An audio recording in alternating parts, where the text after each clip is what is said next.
Good afternoon. I'm Lucy Ademi. The United Nations says aid agencies supporting the troubling Tigray region in Ethiopia are struggling to provide aid in the state. The federal government has been conducting a military offensive against forces loyal to the Tigray state's authorities. The UN Resident and Humanitarian Coordinator for Ethiopia, Catherine Sosi, told the media that providing humanitarian assistance had been difficult since the conflict began. Aid agencies say food and health supplies have not been allowed into Tigray. It's been more than a week since fighting broke out in the northernmost state, and the impact is spilling over to neighboring Sudan, as thousands are reported to have crossed the border already. Both the federal government and Tigrayan authorities are scaling up efforts to mobilize resources, indicating the conflict could go on for some time. The African Union has called for a truce, while some fear the conflict could degenerate to a civil war. Prime Minister Abiy Ahmed says the military will not cease operation until the Tigray forces surrender to the federal authority.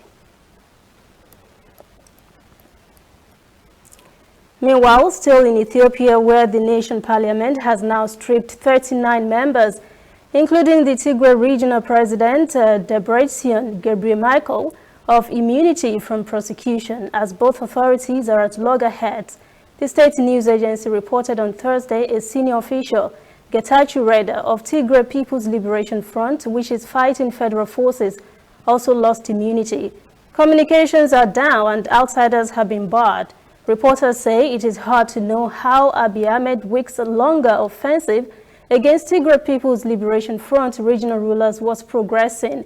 Security sources and media, state media, have spoken of hundreds of deaths in the state of more than 5 million people, where federal warplanes have been pounding arms as soldiers fight on the ground.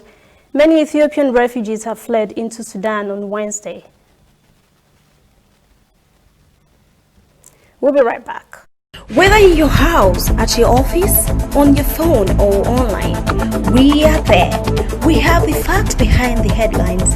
We cut to the chase with the news you really need. We cover every angle. We are the bigger, better news network. We are African News Network. ANN. Watch ANN News on MITV from a truly African spirit. The Mozambican government has denied reports of mass beheadings by militant Islamists in the northern Cabo Delgado province. The governor of the Gat-rich province, Valige Tawabo, said contrary to reports, there were no recent killings in any districts of the province. He added that the last known killings by the Islamists took place in April. The state media had on Tuesday reported more than 50 persons were beheaded by the militants at a football pitch in a village in Muadumbe district. But Governor Tawabo said, quote, there had only been incursions by evildoers who were being pursued by the military, end quote. He added that the government is concerned about the spread of armed violence in Cabo Delgado.